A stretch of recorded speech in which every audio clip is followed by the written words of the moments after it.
महामंडलेश्वर स्वामी धर्मदेव जी से आश्रम हरिमंदिर संस्कृत महाविद्यालय में विशेष रूप से मिलने पर बंगाल देश व सनातन धर्म पर बातचीत का समय मिला। विजन एक्सप्रेस 24 से सुरेंद्र पाल चौहान हरियाणा से विशेष बातचीत। आप एक सनातन धर्म का महत्वपूर्ण ज्ञान रखने वाले, दुनिया को एक प्रचार के नाते काम करने वाले गुरु जी से बात करने का मौका मिला है। स्वामी जी, मुझे एक प्रश्न है मेरा कि लोग हमें हिंसावादी कहते हैं, इसके बारे में आप क्या कहेंगे? मैं समझता हूं कि इससे बड़ा दिमाग का दिवालियापन कोई नहीं हो सकता। अगर कोई हिंदू को हिंसावादी कहे, एक हिंदू हुए है जिसने अपने जीवन में अहिंसा परमो धर्म, अहिंसा परम धर्म है, उसको परम धर्म मान करके, अरे धर्म तो धर्म होता ही है, जिसको उन्होंने परम धर्म का, परम धर्म अहिंसा परमो धर्म, ये कहने वाला कौन है दुनिया में? केवल और केवल हिंदू है।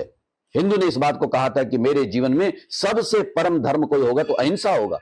और अगली अगर मैं बात कहूं, नहीं पता मुझे कि सब लोगों को इस बात की जानकारी है, न हिनस्ति यह स हिंदू, हिंदू का मतलब ही यही है। महामंडलेश्वर स्वामी धर्मदेव जी से आश्रम हरिमंदिर संस्कृत महाविद्यालय में विशेष रूप से मिलने पर बंगाल देश व सनातन धर्म पर बातचीत का समय मिला। विजन एक्सप्रेस 24 से सुरेंद्र पाल चौहान हरियाणा से विशेष बातचीत। आज मेरे साथ पटौदी से श्री हरिमंदिर आश्रम से स्वामी धर्मानंद जी महाराज जुड़े हैं और आप एक सनातन धर्म का महत्वपूर्ण ज्ञान रखने वाले, दुनिया को एक प्रचार के नाते काम करने वाले गुरु जी से बात करने का मौका मिला है। स्वामी जी, मुझे एक प्रश्न है मेरा कि लोग हमें हिंसावादी कहते हैं, इसके बारे में आप क्या कहेंगे? मैं समझता हूं कि इससे बड़ा दिमाग का दिवालियापन कोई नहीं हो सकता। अगर कोई हिंदू को हिंसावादी कहे, एक हिंदू हुए है जिसने अपने जीवन में अहिंसा परमो धर्म, अहिंसा परम धर्म है, उसको परम धर्म मान करके, अरे धर्म तो धर्म होता ही है, जिसको उन्होंने परम धर्म का, परम धर्म अहिंसा परमो धर्म, ये कहने वाला कौन है दुनिया में? केवल और केवल हिंदू है। हिंदू ने इस बात को कहा था कि मेरे जीवन में सबसे परम धर्म कोई होगा तो अहिंसा होगा।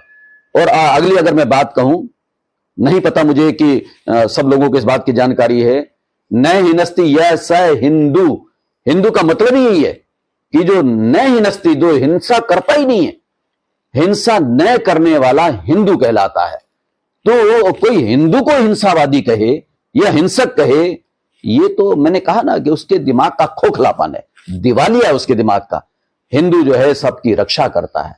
मतलब आज भी देखो कि केवल मनुष्य नहीं, ये ठीक है कि दुनिया में 800 करोड़ मानव सृष्टि है, 800 करोड़ मनुष्य हैं, 205 से ज्यादा देश हैं पूरी दुनिया में, पूरे वर्ल्ड की बात कर रहा हूं, सारी दुनिया का भला चाहने वाला, और केवल मनुष्यों का नहीं, प्राणी मात्र का। आज भी हमारे आध्यात्मिक और धार्मिक सम्मेलनों में जब नारे लगते हैं तो उसमें जब बोला जाता है, सबसे पहले बोला जाता है कि धर्म की जय हो, अधर्म का नाश हो, प्राणियों में सद्भावना हो। उन्होंने नहीं कहा कि मनुष्यों में सद्भावना हो, प्राणियों में सद्भावना। जितने प्राणी हैं, जो प्राणधारी हैं, जो जीवधारी हैं, जो चेतन सत्ता को स्वीकार करने वाले व्यक्ति, प्राणी, जीव हैं, जंतु हैं, वो पक्षी भी हो सकते हैं, पशु भी हो सकते हैं, त्रियुग योनियां भी हो सकती हैं, कीट पतंगे भी हो सकते हैं। आप देखो कि उनके लिए कहा कि उनके अंदर सद्भावना हो और विश्व का कल्याण हो। उन्होंने ये भी नहीं कहा कि मैं और मेरा कल्याण हो, विश्व का कल्याण हो, सारी दुनिया का भला होना चाहिए। ये किसकी आवाज है? हिंदू की आवाज है, हिंदुस्तान की आवाज है, भारतीय संस्कृति की आवाज है। भारतीय संस्कृति का मतलब हिंदू संस्कृति का ये द्योतक मेरा हिंदुस्तान है और उसकी पुकार है, उसकी आवाज है, सबका भला चाहता है। एक बात। और दूसरी बात कि आज भी हम ये देखते हैं कि जब खास तौर पर हिंदू को देखें, जब वो चलता है सड़क पर, रास्ते पर, गली में, मोहल्ले में, घर में, कहीं भी, अगर चींटियां भी निकल रही हो तो उससे भी पैर बचाता है वो, कि चींटी पैर के नीचे दब ना जाए। और अगली बात अगर मैं कहूं, हम लोग, आप लोग सब गाड़ियां चलाते हैं, सड़क पर रहते हैं, वाहन होते हैं हमारे पास, कई बार तो कुत्ते को बचाने के चक्कर में गाड़ी का एक्सीडेंट हो जाता है। उसमें कारण क्या होता है? कारण यह होता है यार, कुत्ता गाड़ी के नीचे ना आ जाए, और जल्दबाजी में स्टीयरिंग काटना पड़ता है, गफलत हो जाती है और सारी गाड़ी जो है या तो नाली में जाती है, पेड़ से टकराती है, एक्सीडेंट हो जाता है। उसमें मानव की क्षति हो जाती है कई बार उस कुत्ते को बचाने के चक्कर में, या कोई भी प्राणी है, रोज गाय आ जाती है और भी कुछ जीव आ जाता है, तकरीबन मैंने देखा है कि 99% व्यक्ति उसको बचाने की कोशिश करता है, और हिंदू की कहूं यानी 100% हिंदू जो है उसको बचाने की कोशिश करता है। कई बार नहीं बच पाती, बात दूसरी है, लेकिन उसका प्रयास रहता है कि मैं इसको बचाऊं। तो उसके बाद अगर अगली बात मेरे से कोई पूछे, मतलब आपको भी सुनकर के आश्चर्य होगा कि सांप को कहते हैं, सांप जो है, सांप हो या उसका बच्चा हो, उसको छोड़ना नहीं चाहिए क्योंकि वो कभी भी नुकसान पहुंचा सकता है। लेकिन कमाल की बात है, हमारे यहां तो नाग पंचमी का त्योहार आता है साहब, नाग को दूध पिलाया जाता है। कहते हैं कि नहीं, ये त्योहारों में शामिल है। कुछ ऐसे लोग भी जिनके त्योहारों में तो गला काटना शामिल है, उनके त्योहार भी शामिल है साहब, लेकिन यहां तो सांप को दूध पिलाना भी त्योहारों में शामिल है, नाग पंचमी मनाई जाती है। तो जीवों की रक्षा करना, जीवों का संरक्षण करना आज भी ठीक है। लोग चाहे कुछ भी कहें, मैंने शक्ल नहीं देखी, मैं कभी मिला नहीं हूं, ना ही कोई जरूरत है, ठीक है, देश के धनाढ्य लोग हैं और देश को मैं समझता हूं कि चलाने में भी बहुत बड़ी भूमिका उनकी है, जैसे अडानी अंबानी का लोग नाम लेते हैं। तो मैं कहता हूं कि आज वो परिश्रम पुरुषार्थ करके अपनी परंपराओं से आज वो बुलंदियों पर पहुंचे हैं, लेकिन उनके द्वारा प्राप्त होने वाला रेवेन्यू मेरे देश की बहुत सारी चीजों को चला रहा है। तो मैं तो समझता हूं ऐसे लोगों का हमें एहसानमंद होना चाहिए जो परिश्रम कर रहे हैं, मेहनत कर रहे हैं, कंपनी चला रहे हैं, फैक्ट्री चला रहे हैं, कारोबार चला रहे हैं, व्यापार कर रहे हैं, और उसमें से रेवेन्यू अपना वो सरकार को टैक्स के रूप में दे रहे हैं। उन लोगों के टैक्स से देश चल रहा है, ये मानना चाहिए। लेकिन मैं बात करना चाहता था वो ये कि अनंत अंबानी, सब लोगों ने सुना, कि 3000 एकड़ में जिन्होंने अभयारण्य कहूं से प्राणी संरक्षण उद्यान या जो भी उसको नाम दिया होगा उन्होंने जीवों के लिए, उसमें केवल गाय नहीं, हम गाय को तो मां मानते हैं, उसकी पूजा करते हैं, लेकिन कोई भी प्राणी, यानी जैसे मैंने सांप का जिक्र किया, सब सांपों का संरक्षण भी वहां पर हो रहा है। कोई घायल हो जाए जीव किसी प्रकार का, चाहे वो विषैला और हिंसक जीव क्यों ना हो, हिंसक जीवों की भी वहां पर रक्षा करने का प्रावधान अनंत अंबानी ने किया, इतना बड़ा फार्म बना करके। तो उसके अंदर वो हिंदू है ना, वो हिंदू संस्कार है, वो हिंदू संस्कार है। तो वो हिंसक को भी हिंसक ना मान करके, अगर दुखी है, पीड़ित है, दर्द में है, जैसे मैंने देखा वहां उसके यहां हाथियों की भी व्यवस्था, शेरों की भी व्यवस्था, अगर कोई घायल हो गया है, चोटिल हो गया है, तो भाई इसको किसी तरह से संभाला जाए, इसको स्वास्थ्य लाभ पहुंचाया जाए। शेर को स्वास्थ्य लाभ पहुंचाना का सीधा मतलब फिर झपटा ही मारेगा। किसी भी हिंसक प्राणी को कहते हैं ना, सांप को दूध पिलाना खतरनाक होता है साहब। तो फिर भी मैं भारतीय और हिंदू संस्कृति की बात कर रहा हूं। हिंदू संस्कृति इन चीजों को नहीं देखती कि ये मेरे को चोट पहुंचाएगा, इसके बदले ना, वो कहते हैं मेरा फर्ज है। जैसे कि आमतौर पर आपने भी कहावत सुनी होगी, अगर रामतीर्थ जी का ये संदेश, रामतीर्थ हुए हमारे पूज्य स्वामी रामतीर्थ जी, तो वो उन्हीं के बारे में है ये, कि अगर बिच्छू डूब रहा था पानी में तो उन्होंने उसको निकालने का प्रयास किया, इसको बाहर फेंक दूं, बिच्छू ने डंक मार दिया था, उन्होंने फिर निकालने का प्रयास किया, उसने फिर डंक मार दिया। तीसरी बार फिर रामतीर्थ को कहना पड़ा, तू अपना स्वभाव नहीं छोड़ता, मैं भी अपना स्वभाव क्यों छोड़ूं, तेरा काम डंक मारने का है, मेरा काम जीवों को बचाने का है। तो ये है हिंदू संस्कृति। तो हिंदू को हिंसक कहना मैं समझता हूं पाप है, अगर वैसा कोई कहता है तो। मेरा प्रश्न है, जो बांग्लादेश में इस समय हालात चल रहे हैं, सनातन धर्मियों को, मंदिरों को, गुरुद्वारों को, जो सनातन से विचारधारा रखने वाली व्यक्तित्व हैं, उनको मारा जा रहा, उनके धार्मिक स्थानों को नुकसान पहुंचाया जा रहा, जबकि सुनने में आता कि बांग्लादेश भी कभी भारत का एक अंग था। तो ये स्थिति जो है, तो इसके बारे में आप क्या कहना? मेरे प्यारे, आपने बिल्कुल सही कहा। वर्तमान समय में बांग्लादेश में जो हालात हो रहे हैं, शेख हसीना जी का निष्कासन वहां से हुआ या निकल आई वहां से, मतलब एक प्रधानमंत्री, राष्ट्रपति, बड़े ओहदों पर रहने वाले लोग भी जहां सुरक्षित नहीं हैं, और आम जनता दिखाई दे रही है, कितना निर्मम कत्लेआम हो रहा है। 1947 को याद दिलाया जा रहा है बांग्लादेश में।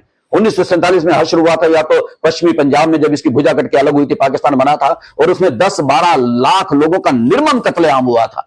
न बच्चे देखे, ना बूढ़े देखे, ना मां देखी, ना बहन देखी, ना बेटी देखी, न बुजुर्ग देखा, ना गृहस्थी देखा, ना वानप्रस्थ देखा, ना सन्यासी देखा, ना ब्रह्मचारी देखा। जो आया सामने मार भला सीने में और गले में उतार उसके, और उसको मौत के घाट उतार दिया। या तो वो दृश्य हम बुजुर्गों से सुनते हैं, या फिर वर्तमान में हमने अब देखा बांग्लादेश में। अब उसके जब वीडियो सामने आते हैं, आदमी देख नहीं पाता है। मैं तो सच्ची बात है नहीं देख पाता हूं, थर्रा जाता है आदमी कि इतना निर्मम रूप से उनका कत्लेआम वहां पर बांग्लादेश में। मैं तो अभी आपसे बात कर रहा था कि हम तो प्राणी मात्र का ही चाहते हैं, और वहां जो अहिंसक लोग हैं, अरे कोई हिंसावादी हो तो हालांकि उसके लिए भी हमारे यहां मना है, लेकिन अहिंसक यानी जो सहिष्णु लोग, दयालु लोग, सबका भला चाहने वाले लोग, और उनको इस तरह से वहां पर बांग्लादेश में किया जा रहा है, उनको निशाना बनाया जा रहा है। हिंदू वैदिक सनातन हमारी जो परंपरा है, हमारी जो जीवन शैली है, सही मायनों में जीवन शैली है। मैं कल भी कहीं प्रवचन कर रहा था, मैंने कहा क्या होती है मानवता, क्या होती है मानवता। इससे बड़ी मानवता का सूत्र और संदेश कोई हो नहीं सकता कि कांटा लगे किसी और के पैर में, दर्द मेरे सीने में होना चाहिए। ये है मानवता, मतलब ये हमारी हिंदू संस्कृति है, ये हमारा संदेश है। तो हम दूसरे के पैर के लगे कांटे को भी अपने सीने का दर्द समझ लेते हैं, लेकिन वहां पर साहब इस तरह से निर्मम रूप से वहां पर हत्याएं हो रही हैं, कत्लेआम हो रहा है बांग्लादेश में। मैं कहना चाहता हूं कि ये अत्याचार, ये जुल्म सितम कोई इंतहा होती है इसकी, उसको भी पार कर चुका है बांग्लादेश। कभी नहीं होना चाहिए। मैं घोर निंदा करता हूं वहां के शासन सत्ता से भी कहना चाहता हूं, और मैं बल्कि आज भारत देश से भी कहना चाहता हूं, मैं अपने देश के यशस्वी प्रधानमंत्री से भी कहना चाहता हूं कि उनको भी इसमें, क्योंकि प्रधानमंत्री हमारे बहुत सशक्त हैं, बहुत मजबूत हैं, दुनिया में इस समय सिक्का मेरे देश का है, देश का गौरव है माननीय प्रधानमंत्री जी की वजह से और अमित शाह जी की वजह से। आज इनको पूरी तरह से दखल देना चाहिए, दे रहे हैं जहां तक कुछ मुझे पता लग रहा है, और पूरी तरह से खुल करके सामने आकर के एक बार सचेत कर देना चाहिए। मैं तो यूं कहूं कि उनको धमका करके चेतावनी देते हुए कह देना चाहिए, मोदी जी एक बार आंख दिखाएं, साथ तर्रा जाएगा कोई भी पड़ोसी देश हमारा, तो वहां पर उनको कह देना चाहिए कि अगर ऐसा दोबारा से फिर हुआ, पहले वाले को तो हिसाब उनको देना पड़ेगा जो बांग्लादेश में अब तक हुआ है, लेकिन अगर ये आगे बढ़ता है तो साहब फिर तुम देख लेना तुम्हारे साथ क्या हश्र होगा। ये हमारे देश की सीमाओं की रक्षा करने वाले, देश की रक्षा करने वाले हमारे देश के यशस्वी प्रधानमंत्री और श्रीमान अमित शाह जी, इन लोगों को ये चेतावनी बांग्लादेश को देनी चाहिए। एक स्वामी जी और लास्ट प्रश्न है मेरा कि जो उस सत्ता में रहती हुई प्रधानमंत्री 57 देश हैं मुसलमानों की इस्लामिक कंट्री, और वो भी इस्लामिक कंट्री है, उनको जो स्थान इस्लामिक कंट्री में नहीं मिल पाया और वो उनको भारत में अपना आश्रय लेना पड़ा, इसके बारे में क्या कहोगे? इससे बड़ा कोई एग्जाम्पल और हो सकता है क्या? हिंदू संस्कृति, संरक्षण की संस्कृति, प्यार की संस्कृति, सेवा की संस्कृति, रक्षा की संस्कृति क्या और कहीं हो सकती है? आपने बिल्कुल कहा, ठीक कहा कि इस समय 56-57 देश पूरी दुनिया में वो इस्लामिक देश हैं, और एक मुस्लिम, क्योंकि शेख हसीना स्वयं मुसलमान है, और आज वहां पर जब इस तरह के हालात पैदा होते हैं, किसी मुस्लिम देश में न जाकर के, कितने बड़े बड़े मुस्लिम देश हैं जहां पर बहुत सारी सुविधाएं, सुख सुविधाएं सब हो सकती हैं, लेकिन उन्होंने अपने आप का, अपने लिए सबसे बड़ा सुरक्षा का कोई स्थान समझा, सुरक्षित रहने का स्थान समझा, तो भारत को समझा, भारत में आई है, और उनका सोचना और समझना मैं समझता हूं गलत नहीं था। आज एक भारत ही ऐसा है कि जहां पर कोई भी आ जाए, भारत उसको गले लगाता है और उसका संरक्षण करता है, और यहां तक कि अपनी जान की बाजी लगा देगा भारत। फिर अगर किसी को आश्रय देगा, अगर किसी को शरण देगा, तो फिर ये भारत ये कह देगा चाहे तुम्हारे हमारे कैसे भी बर्ताव व्यवहार, शेख हसीना चलो उनसे तो संबंध अच्छे रहे, अगर कोई गलत संबंधों वाला भी आ जाएगा, लेकिन भारत फिर उसके लिए भी अपनी छाती अड़ा देगा, अपना कंधा अड़ा देगा। ये भारत का स्वभाव है, इसलिए भारत की नेचर, भारत का स्वभाव, भारत का भाव देख करके शेख हसीना को भी भारत में आकर के यहां पर निवास और स्थान लेना पड़ा। भारत में रहने वाले मुसलमानों के बारे में, इतने मुसलमान हमारे देश में है और इतनी संख्या में, उनके बारे में आप स्वामी जी ऐसे मेरे प्यारे, देखो स्वामी धर्मदेव से आप बात कर रहे हैं, स्वामी धर्मदेव आपके सामने है, मेरे संस्कारों को, विचारों को आप सुन रहे हैं, पूरे भारतीय संस्कृति से ओतप्रोत हैं। मुसलमान भारत का हो या दुनिया का हो, जब हम प्राणी मात्र का भला चाहते हैं तो उसमें मुसलमान तो यार कोई दूसरे हिंसक प्राणियों से तो नहीं हो सकता बुरा। तो मैं निवेदन करना चाहता हूं, हम मुसलमानों का भी बुरा कभी नहीं चाहते हैं, लेकिन एक उम्मीद जरूर रखते हैं। ये मेरी बात निश्चित रूप से बेबाक होकर के कह रहा हूं, चाहे वो हिंदू हो, मुसलमान हो, ईसाई हो, सिख हो, बौद्ध हो, जैन हो, कोई भी हो, भारत में रहने वाले हर व्यक्ति को भारत भूमि का सम्मान करना चाहिए। भारत में रहने वाले हर व्यक्ति को भारतीय संस्कार को अब जीवन में अपनाना चाहिए। यह नहीं चलता है रहे भारत में, खाए भारत का, गीत गाए किसी और के, ये नहीं चलता है। एक बात, और अगली बात भी साथ में कहना चाहता हूं कि भारत की संस्कृति को जीवन में आत्मसात हर भारत का नागरिक करे, और उसमें अगर कोई ऐसा नहीं करता तो उसके हम कट्टर खिलाफ हैं, वो चाहे कोई भी हो, अन्यथा मुसलमान भी, अब्दुल कलाम जैसा हो, हे अब्दुल कलाम तुम्हें हमारा सलाम। हम उनका भी सम्मान करते हैं, आदर करते हैं, जिसके अंदर भारत की मिट्टी से प्यार हो, भारत की संस्कृति से प्यार हो, भारत की भूमि से प्यार हो और भारत को हमेशा बुलंदियों पर देखना चाहे, तिरंगे का सम्मान बढ़ाना चाहे, भारत माता के गीत गाए, भारत का मान और सम्मान बढ़ाए, उस हर व्यक्ति का सम्मान करेंगे। जो इसके विरोध में होगा वो व्यक्ति हमारे लिए सम्माननीय हो ही नहीं सकता। मुझे आज स्वामी धर्मानंद जी से मिलने का मौका मिला। आपसे बहुत अच्छी विचारधारा जो आज देश के लिए विदेश के लिए मिली है, मैं आपका बहुत बहुत धन्यवाद करता हूँ स्वामी जी। बहुत बहुत धन्यवाद। बहुत बहुत शुभकामना मेरे प्यारे, बहुत बहुत मंगल कामना। प्रभु कृपा करें।